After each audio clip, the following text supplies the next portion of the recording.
Hola, buenos días.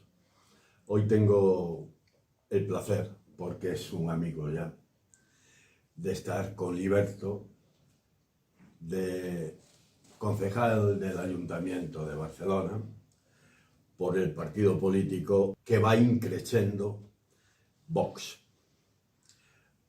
Hola, Liberto. Hola, buenos días. A ver, la situación en España está muy jodida. Muy jodida porque no tenemos gobierno como tal, puesto que ya no tiene la mayoría que tuvo, etcétera, etcétera. Cuéntame.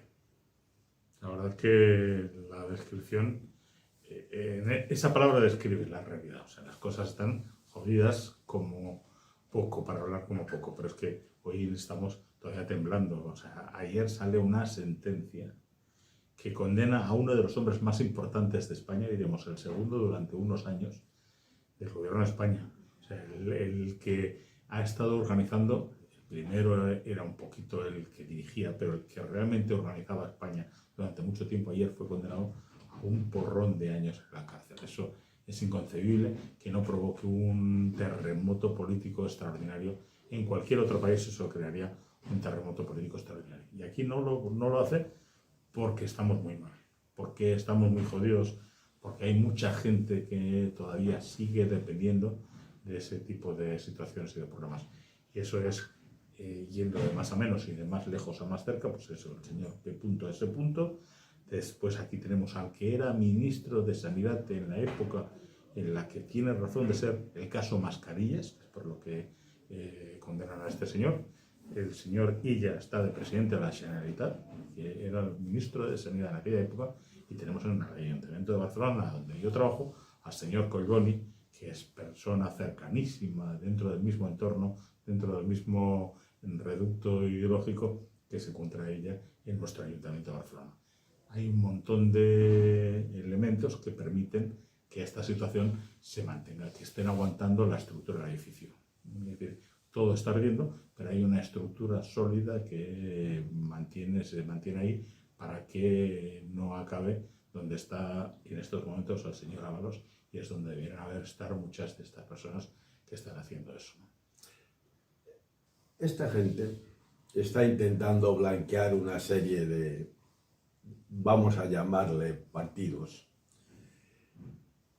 que yo creo que son los que le están manteniendo a todos. ¿Cómo ves este tema tú? Hombre, la realidad es que hay una serie de partidos. Esta mañana en unas declaraciones lo decía, en la rueda de prensa que hemos hecho antes del pleno del viernes, que próximo tenemos pleno, y en la rueda de prensa antes lo he comentado. Hay una serie de partidos que no es que sean corresponsables de la situación, son los que están manteniendo la estructura.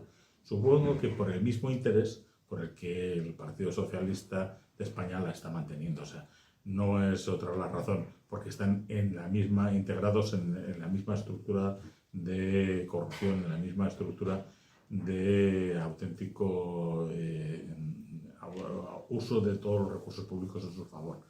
No es explicable que Esquerra Republicana, que Junts, que el PNV, que Coalición Canaria, que el Bildu estén apoyando al gobierno, si no es que están obteniendo una tajada importante.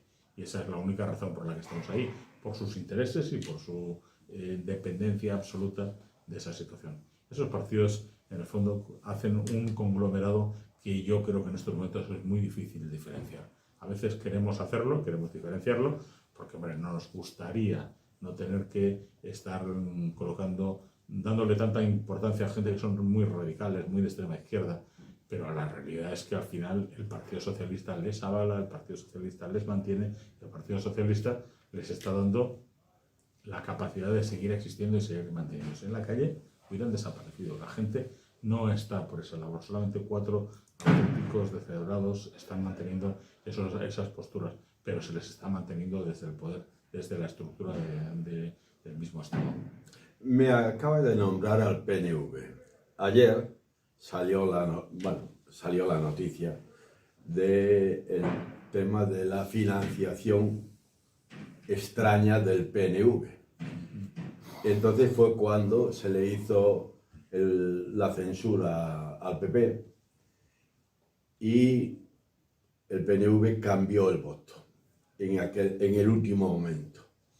¿Qué opinas de este tema? Bueno, el PNV es un partido con historia de cambios, con historia de poca claridad, de poca identificación. Recordemos que en el 36 una parte del PNV se puso del lado del bando nacional y otra parte estuvo del otro lado.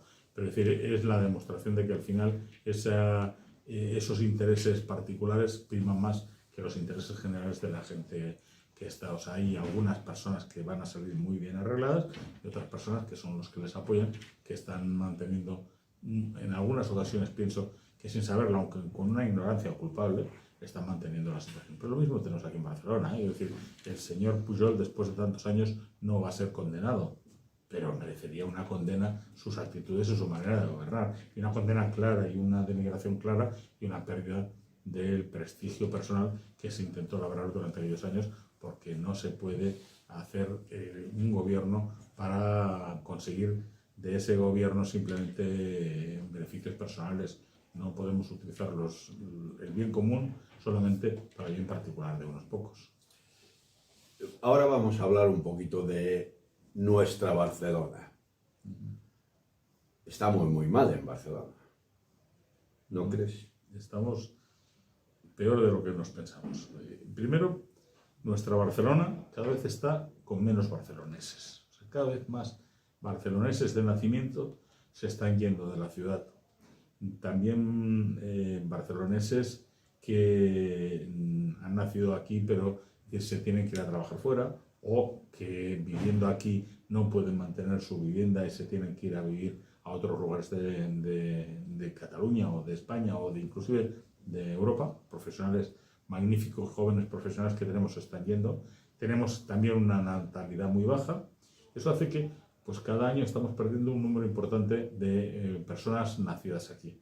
Y está llegando una nueva oleada de inmigrantes que ha hecho que, por ejemplo, Barcelona haya subido casi 200.000 personas en cuanto a habitantes en este siglo, pero es decir, con un porcentaje de personas no de origen en nuestra cultura importantísimo. Hay distritos enteros donde son muy mayoritarias las personas no nacidas en la ciudad, como el centro de la ciudad, como Ciutat Bella, donde eso se produce de manera muy escandalosa. Pero es que estas políticas a lo que llevan es a eso, es que Barcelona, que es una ciudad preciosa, que hemos hecho no nosotros, sino nuestros ancestros, nuestros abuelos, nuestros tatarabuelos, la mayoría de ellos barceloneses, pero también españoles de otros lados. Simplemente recordemos como las Olimpiadas del 92, que fue un hito que en general es aceptado como bastante bien gestionado, no se hizo solamente con el esfuerzo de Barcelona, sino con todo el esfuerzo de una nación. Recordemos la época de las grandes guerras mundiales, donde Barcelona recibe todo el apoyo institucional del Estado para su desarrollo industrial. Es decir, una gran Barcelona como la que hemos hecho, en estos momentos la empiezan a disfrutar algunas otras personas, pero no la disfrutan por sus esfuerzos y por su trabajo. En un porcentaje muy grande lo disfrutan gracias a las paguitas que están haciendo los que estamos aquí, gracias al dinero que estamos aportando los que estamos aquí, y hace que muchísimas veces, es decir, podamos decir, yo creo que con mucho acierto, que nuestro alcalde, que nuestro gobierno, que nuestro también, en general, el gobierno nacionalista y el gobierno de España está haciendo una Barcelona sin barceloneses, una Barcelona de los de fuera, y eso es una situación complicada. Pero es que eso ya no es solamente una cuestión que nos afecte más o menos. Ahí empezamos a tener zonas de Barcelona que son zonas de confort criminal, donde si tú eres atracado y llamas a la policía para que te venga a ayudar, para venir la policía necesita montar un dispositivo de tal magnitud que no puede venir más que a lo mejor en unos días inclusive, porque no se atreven a ir unos agentes a atender a una persona en un momento, salvo situaciones de auténtico heroísmo, y reconozco que en muchas ocasiones nuestros guardias son auténticos héroes, ¿no? Pero no pueden ir de una manera normal. Eso es la ciudad en la que estamos, pero es que nos encontramos con que es una ciudad en la que vivir es imposible, pero además con una legislación absolutamente inconcebible, y donde estamos planteando alternativas que pongan en auténtico riesgo la manera de que tenemos los barceloneses de vivir. El año que viene, y no está concretado en cómo, pero el alcalde ha prometido para el 2027 que se prohibirán los pisos turísticos. ¿De qué va a vivir Barcelona si dejamos de hacer congresos? Si dejamos de tener las actividades que nos están, las únicas actividades que nos están dando razón de vida. O sea, es que nos vamos a quedar con una Barcelona absolutamente abandonada, más que para hacer fotografías en un momento para quien venga un rato a hacerse una fotografía, y hasta sin barceloneses, y además depravada y degenerada. Estamos ahora dentro del ayuntamiento, ahí detrás está la carrer Templers, ahí tenemos la Plaza San Miguel, un poquito más allá está la Plaza San Jaime, la calle Ciutat, estamos en el centro mismo de la ciudad. Vete a andar 2 o 3 calles para allá y verás lo que es suciedad, lo que es abandono, lo que es marginación, lo que es decir, una ciudad que no lleva 2000 años intentando hacerse por todas las generaciones que han estado aquí para eso. Es decir, esta ciudad merece un respeto, merece ya haber superado los límites de haber entrado en una zona de civilización, y estamos volviendo realmente a tener una ciudad de la barbarie. Y la muestra más clara de eso son todas las bandas que tenemos, las peleas que nos estamos encontrando con asesinatos, con tiroteos, con agresiones, con armas blancas y de fuego, con la existencia de armas largas en ciertos entornos mafiosos que están convirtiendo Barcelona en lo que se puede llegar a convertir Barcelona en la Chicago de los años, de los años 30. Esa es la realidad que tenemos, es una auténtica pena. Hasta este punto, el otro día yo le hice una entrevista a un político boliviano y me dijo que ellos allí habían tenido lo que es la seguridad. Bueno, ahora ya con el estado de excepción que han levantado hace 2 o 3 días, parece ser que están recuperando la seguridad ciudadana. Porque que en Cataluña hay 2 tipos de pérdidas.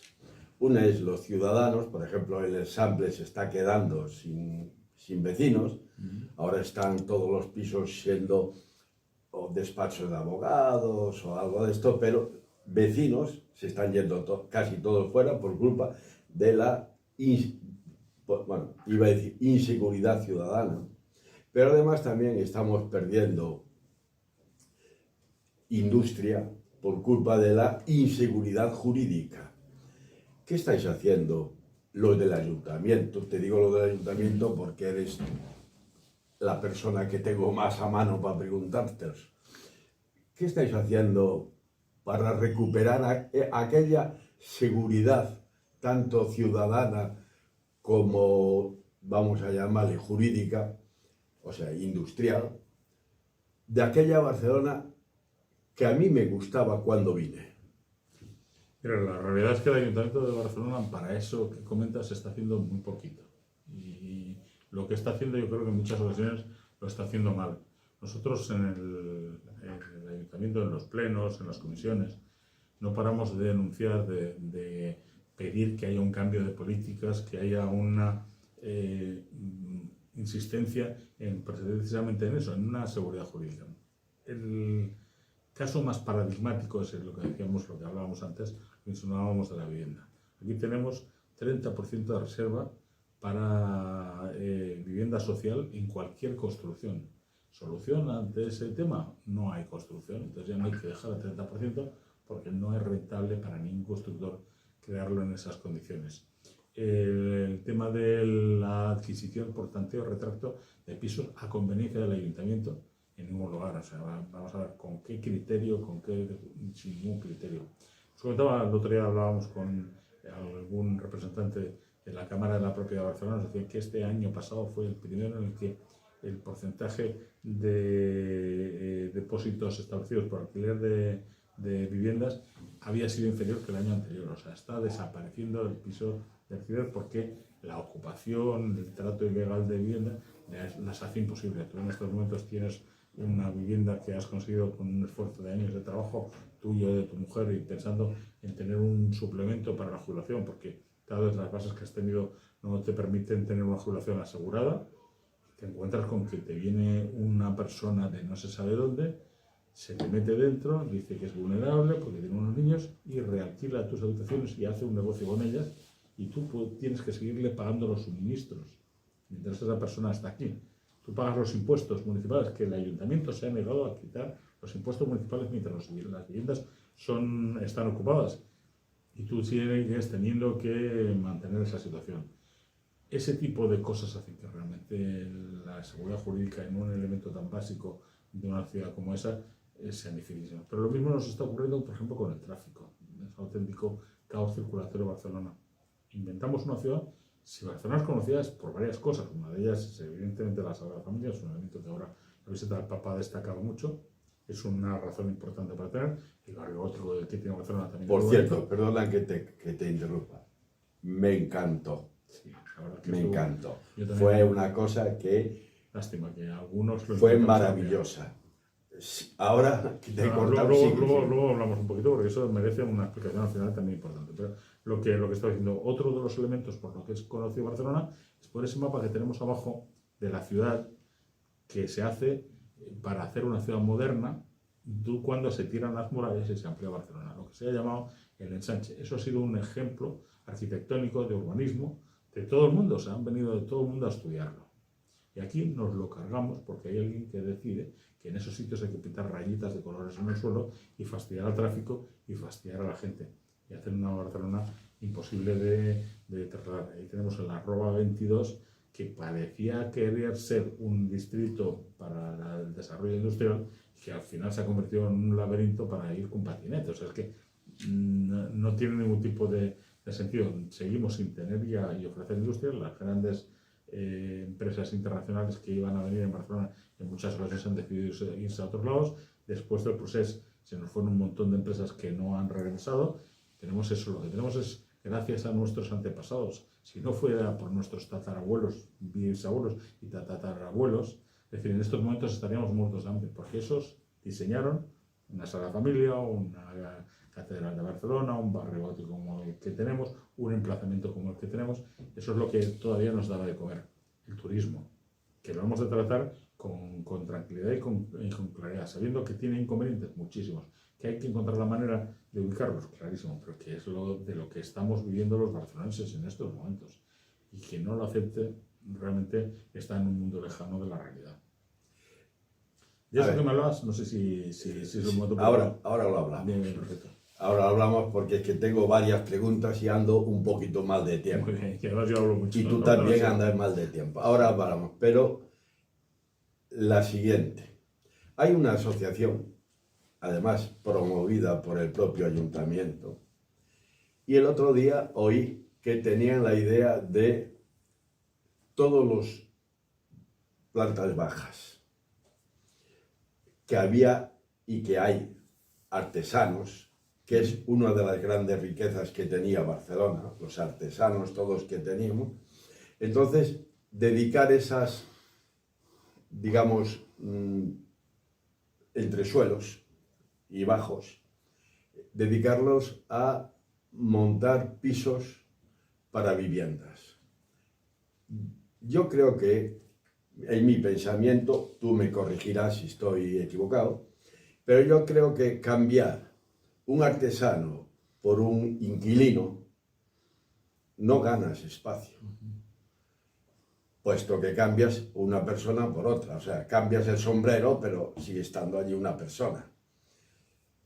Y, en cambio, todo lo que es el ensamble pierde estos artesanos que son necesarios para los barrios y que normalmente tienen empleados también.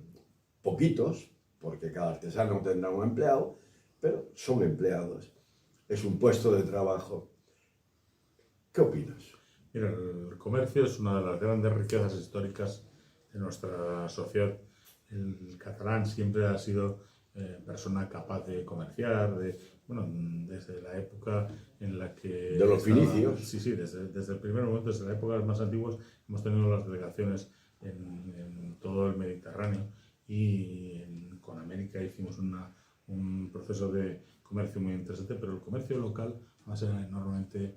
Es y sigue siendo todavía enormemente reconocido, y es una de las razones de éxito de nuestra ciudad. Y si pretendemos mantener nuestra industria, y más importante que el turismo, nos es absolutamente indispensable. Nosotros estamos a favor de que los locales tengan un uso real y eficaz. Entonces hay muchas zonas de la ciudad de Barcelona donde en estos momentos no se puede mantener actividad comercial porque no son zonas de uso adecuado para eso. Entonces nosotros pensamos que en esos lugares, cuando el lugar establezca las condiciones adecuadas para que haya vivienda, que se puedan convertir esos lugares en vivienda nos parece adecuado. Además, mejora la seguridad, porque lo peor que puede haber para la seguridad de una zona, que además no es de paso, no es de gran uso, es un local vacío. O sea, es un lugar donde se meten delincuencia, donde hay trapicheos, donde hay suciedad. Entonces, el que haya gente, si es posible comercios, y si no, por lo menos que haya viviendas en algunas de esas zonas no principales, es una idea interesante. De hecho, nosotros hicimos una propuesta en el Ayuntamiento pidiendo que se modificara la legislación para permitir eso en otros lugares. Pero estamos absolutamente en contra de que las zonas comerciales, los ejes comerciales, dejen de hacer la función que han estado haciendo y para lo que da realmente vida a una ciudad, porque un comerciante no solamente vive en ese lugar, sino que da vida a un entorno y colabora muchísimo en que la ciudad se mantenga su prestigio y tenga dinamismo, que es algo, o sea, yo cada vez me doy cuenta de que si tenemos lo que tenemos en nuestra ciudad, no es porque los que la gobiernan tengan una grande capacidad, sino porque hay un tejido social que sigue teniendo ganas de hacer cosas y tiene la mentalidad de hacer las cosas bien hechas. Y eso hay que mantenerlo. Entonces, yo creo que en todas esas zonas comerciales, yo creo que el Ensanche es un ejemplo clarísimo de una zona que debe ser zona abierta a que pueda haber pues artesanos cuando los hayan, y dentro de lo que cabe siguen habiendo algunos muy interesantes. Hay una muestra de ello en el pueblo español que es turísticamente además bastante rentable, pero lo que necesitamos también es que haya comercio de calidad, que sea gente que sea puntera. Hoy con las nuevas tecnologías además eso se puede minimizar a entornos relativamente no grandes, sino con espacios medianos o pequeños se puede hacer una función en ese aspecto de difusión importante. Y eso hay que ayudarle a mantenerlo. Pero para eso lo que tenemos que hacer es no ver en ellos siempre gallinas de huevos de oro. O sea, si pretendemos de cualquiera que monta o que aparece a hacer algo y a montar una actividad, un lugar de donde extraer recursos y más recursos para luego montar chiringuitos ideológicos, es decir, que nos cuestan una fortuna esos chiringuitos, pues entonces las cosas no funcionan. O sea, hay que ayudar, por medio por lo menos de no poner trabas a que el comercio, a que la actividad artesanal, industrial, se mantengan. Tenemos que dar seguridad jurídica y tenemos que establecer los sistemas para que eso se pueda desarrollar. Si lo hacemos, conseguiremos tener durante muchos años más, siglos de futuro, nuestra sociedad cohesionada y con futuro. Si no pensamos más que en simplemente exigirles, ponerles trabas, ponerles normativas que complican su existencia, cobrándoles muchos impuestos, pues realmente nos vamos a cargar ese comercio y vamos a tener una ciudad con grandes multinacionales, que será igual que posible seguirte a cualquier otra ciudad del mundo, sin la personalidad propia de nuestra ciudad, que es lo que nos da riqueza y lo que nos enorgullece a los que vivimos en ella. Barcelona es una ciudad que vive mucho del turismo, pero para tener turista hay que tener restaurantes. ¿Por qué tardáis tanto en el ayuntamiento en dar permiso de restaurante? ¿Y en qué no tardamos en este ayuntamiento? Este ayuntamiento es burocracia pura. Yo me acuerdo hace muchos años que me lo explicaron y me hizo mucha gracia que ya la Generalitat, porque a lo mejor es el espíritu que tiene esta clase política. La Generalitat hace muchos años creó una oficina de desburocratización, con todas esas letras, que es un auténtico trabalengua. Pues vamos de eso.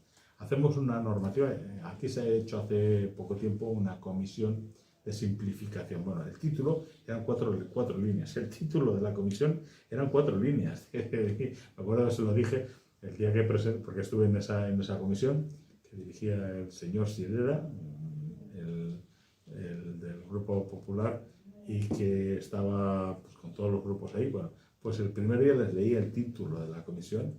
Claro, esto que suenaba a cachondeo, pero es que entre las normativas que establecieron para simplificar, crearon un montón de formularios, un montón de proposiciones. Quiero decir, no paramos de meter. Yo al final pienso que hay alguien que está viviendo de hacer más burocracia y de hacer más normativa de ese estilo. Es una barbaridad que tardemos lo que tardemos, es una barbaridad que cualquier recurso tarde lo que tarda en ser resuelto, cuando hay cualquier discrepancia se tarde lo que se tarda en poder resolver, que haya mucha gente que tenga que estar pagando, por ejemplo, sanciones injustas porque le es más rentable hacer eso que no esperar que le atiendan correctamente. Bueno, hay un montón de esas cosas que son una remora para la ciudad.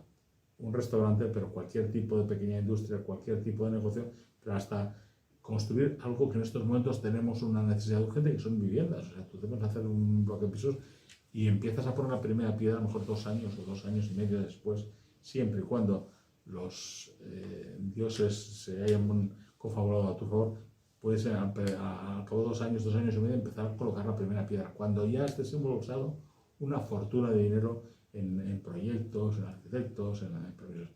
La burocracia nos come y en muchas ocasiones la administración no es eficaz, no es ágil en esos temas. Eso es uno de los temas que se tienen que solucionar porque además la gente no lo entiende. La gente no entiende que tú tengas un problema, por ejemplo, urbanístico, quieras hacer un edificio y para hablar con el arquitecto municipal que te va a decir que no puedes hablar con él y llegar a un acuerdo y decir, oye, esto, ¿por qué no lo hacemos de esta manera? ¿Qué le parece? No, tienes que enviar una estancia, esperar una resolución, esperar no sé, se pasan horas y horas y horas y días y días y días y meses y meses y meses, gente haciendo burocracia pura para hacer esas cosas. Esa es una realidad en los restaurantes y casi en cualquier otro tema que hagamos en nuestra ciudad. Solamente cuando a nuestro alcalde se le ocurre alguna cosa que le parece interesante, nos la lanza y entonces ya está. Pero después la gestión de eso sigue tardando meses y meses. Pero hay una cosa que se llama silencio administrativo.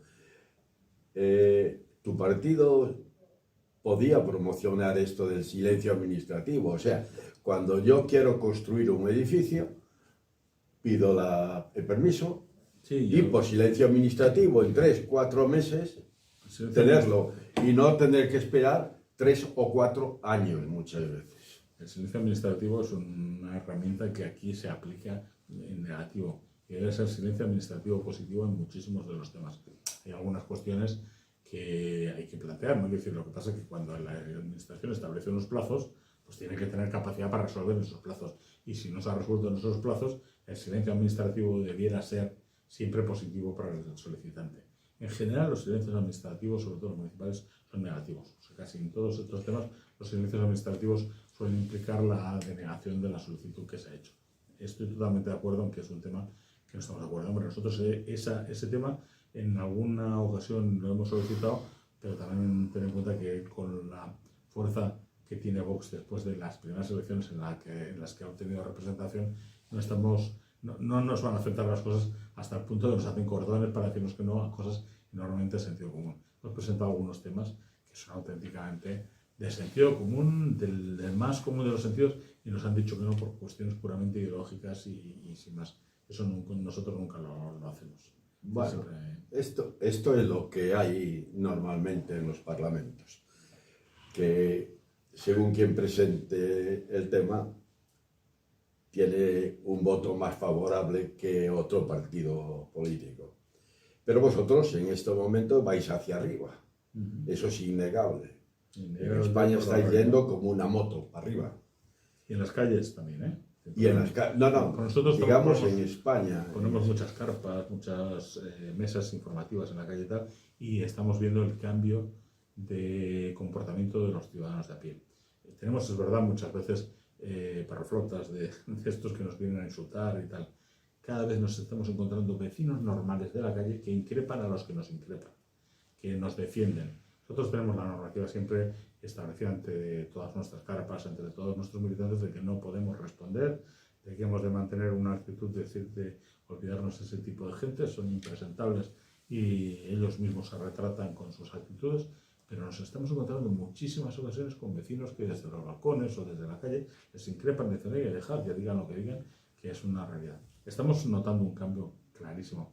Ese cambio es impresionante, o sea, es extraordinario en los colegios. O sea, nos estamos encontrando con colegios que pasan por casualidad a hacer una visita turística a un lugar cerca de donde tenemos una carpa nuestra y los profesores tienen un problema tremendo para que los niños se aparten de la carpa de box o de la mesa de box, ¿no? Estamos creciendo, es un tema innegable en las calles. A ver, partisteis de cero prácticamente, máximo en Cataluña siempre, pero en cambio creo, bueno, es una opinión mía, que le estáis sacando votos hasta a los socialistas, siendo un partido de derecha liberal, vamos a llamarle derecha liberal o democracia un poquito de derecha o democracia cristiana, ¿cómo lo definirías tú? Bueno, la cuestión es que yo creo que las definiciones muchas veces son difíciles de aplicar en la realidad práctica. O sea, lo que tienes que buscar es, yo lo que defino siempre es que somos un partido de sentido común, que procuramos aplicar sobre todo principios que colocan en el centro a las personas, al ser humano como elemento, y que busquen de alguna manera mantener la tradición de lo que hemos recibido para poderla transmitir a los que vienen detrás, ¿no? Esos son los grandes principios que son de puro sentido común, y todo lo que ayuda a la persona, como pensamos, por ejemplo, que es la propiedad privada, pues nosotros lo defendemos. Como es la defensa de la vida, pues nosotros lo defendemos. Como es la defensa de la familia, nosotros lo defendemos.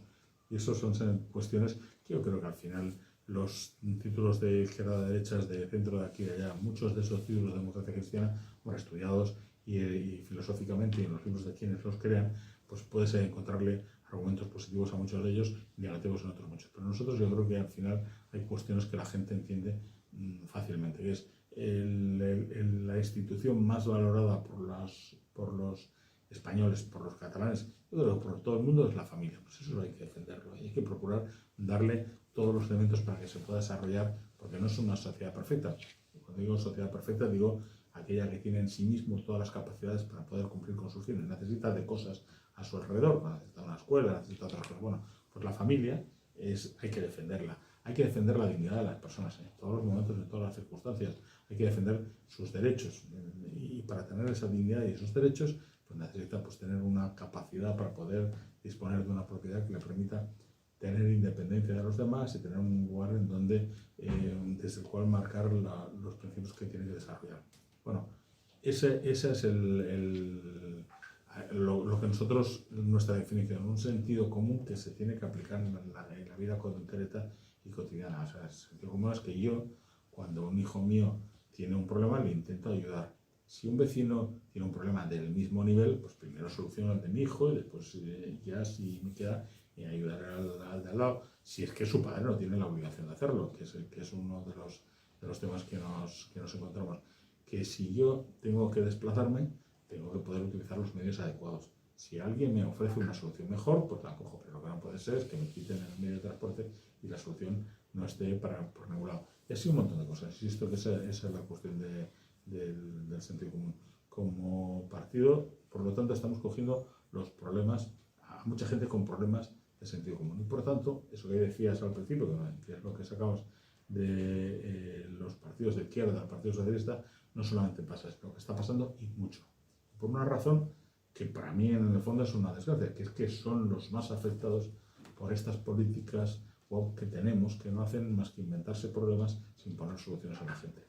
Mira, en grandes zonas de Pedralbes, en Barcelona, en Sarriá, les da igual que les pongas la obligación de tener un coche eléctrico o no. O sea, que les da absolutamente igual que les pongas las matrículas a usar unos días o no. Esa gente no tendrá problema, tendrá su coche eléctrico o otro coche y a lo mejor inclusive alguien a que se lo lleve. Pero al que vive en Trinitat Vella, o al que vive en Vara de Vier o en San Genís, o vive en Zona Franca, pues esa persona que cada mañana se tiene que ir a trabajar y se va a 30 o 40 kilómetros de su casa, o que viene a trabajar desde 30 o 40 kilómetros fuera porque aquí no pudo comprarse una casa, la tuvo que comprar a 30 o 40 kilómetros, no le puedes poner 2 horas diarias más de ida y 2 horas diarias más para aparcar el coche, entrar y ir. O sea, esos son problemas de sentido común.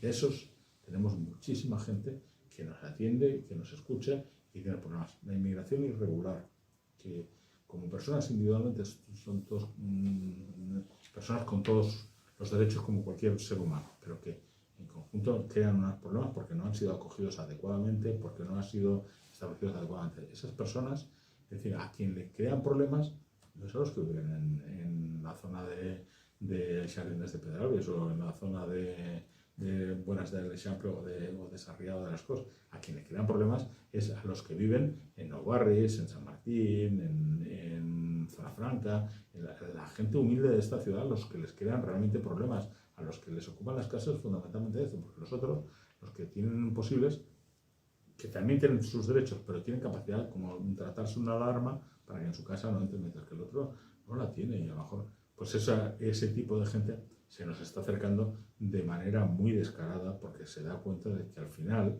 no puedes venderle a la gente, o sea, la gente no se cree toda la vida que el rey lleva un magnífico traje, sino que al final hay alguno que ve que dice, oye, pues va desnudo, y va desnudo. Y esa es la realidad que nos estamos encontrando. Muchos votantes del PSOE se nos están acercando, gracias a Dios se están dando cuenta que a lo mejor el sentido común no depende de los colores ni de la orientación política, sino que dependen de que se quiera aplicar sentido común y sobre todo que a las cosas se les llame por su nombre. Es una parte importantísima de la solución de los problemas. Liberto, muchas gracias, pero la media hora se me ha acabado.